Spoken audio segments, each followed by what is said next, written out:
Dr Allinson joins us live in the studio this morning.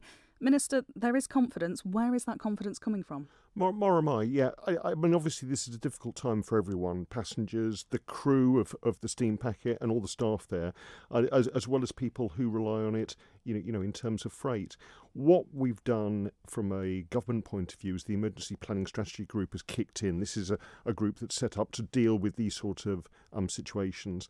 And what they've been looking at is how we can prioritise some of the freight coming across, as you say, to look at essential supplies, so particularly foods that are going to go off, but also essential medical supplies, chemotherapies, those sort of things that we need to get onto our island. But more than that, we're certainly working with the steam packet company, with the DOI, who obviously run the harbours, to make sure that we can have as sort of resilient a service as possible during this very difficult time for everyone. We have seen empty shelves in food shops this week, though. Is this contingency schedule working? It is, yes. I mean, again, as your previous broadcast said, we've been through really quite an exceptional time of cancellations due to bad weather. I've lost track of how many storms we're on. We're on Henk at the moment. I'd be grateful for John Moss to look back and see if this is the worst time in 30 years that this has happened, because we have had times when the ferry company hasn't been able to run for a couple of days.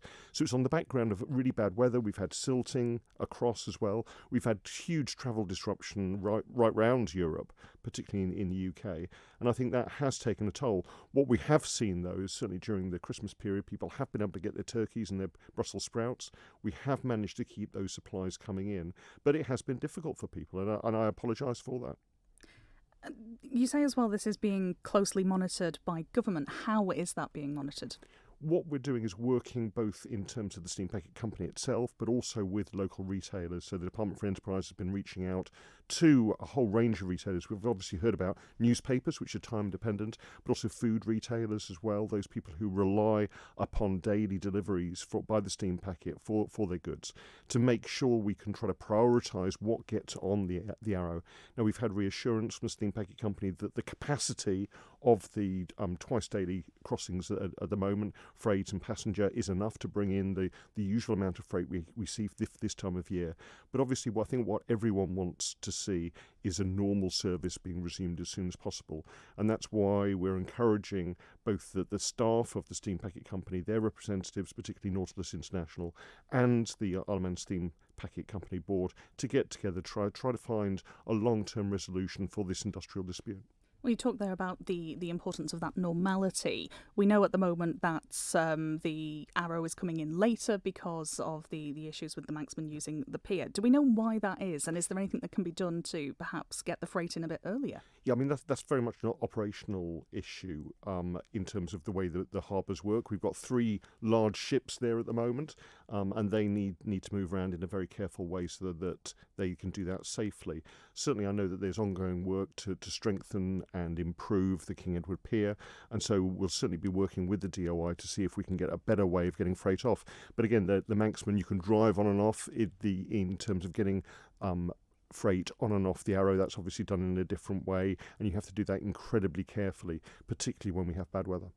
We've had a message in from a listener that says, yesterday Dr Allinson was reported as saying the shipping problems weren't causing shortages, and now there's an emergency group looking into it. Can you understand why that perhaps is causing some concern among the public? Certainly. I mean, the Emergency Planning Strategy Group meets regularly, once every quarter, and looks at all the different threats that may affect our island nation, whether that's to do with the airlines, whether that's to do with the ferry companies, whether that's to do with a whole range of other things that we know can affect us in the middle of the Irish Sea.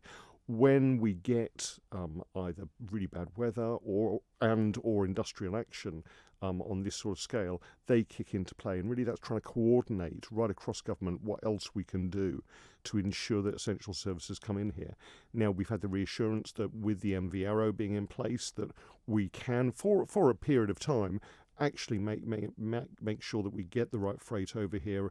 But as you've said with your previous broadcast, sometimes people have to adapt to slightly different timings of that when it arrives. It does inconvenience people who are stacking shelves. That may be later on in the day rather than first thing in the morning. The overnight staff might not be able to do it. It might be the daytime staff. So I think we're going through a period of adaptation to these different circumstances. But I think it's absolutely right that what we need is this resilience and consistency, and hopefully that can be restored in the near future.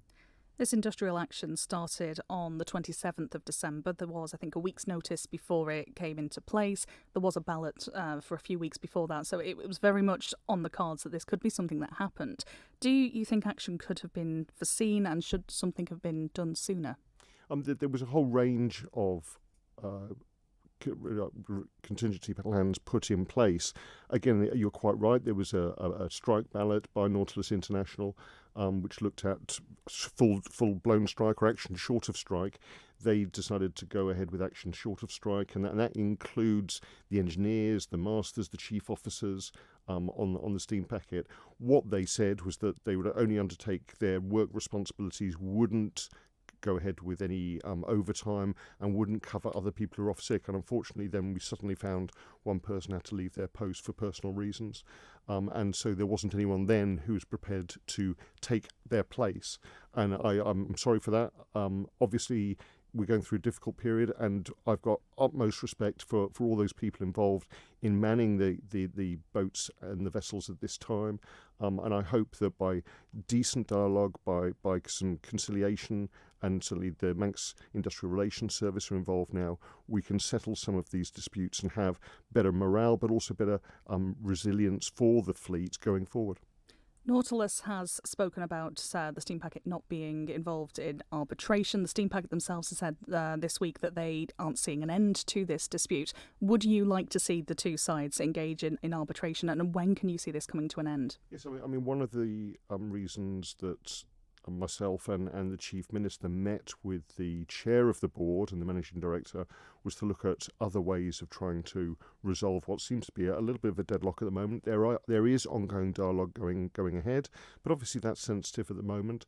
And what we need to do is look at how we can use the Manx Industrial Relations Service, how we can look at their ability to get in conciliation, arbitration, to try to find a mutually acceptable solution to this, but also look forward to the future of actually developing the service, of improving the service we have, and giving that resilience and consistency that everyone's asking for.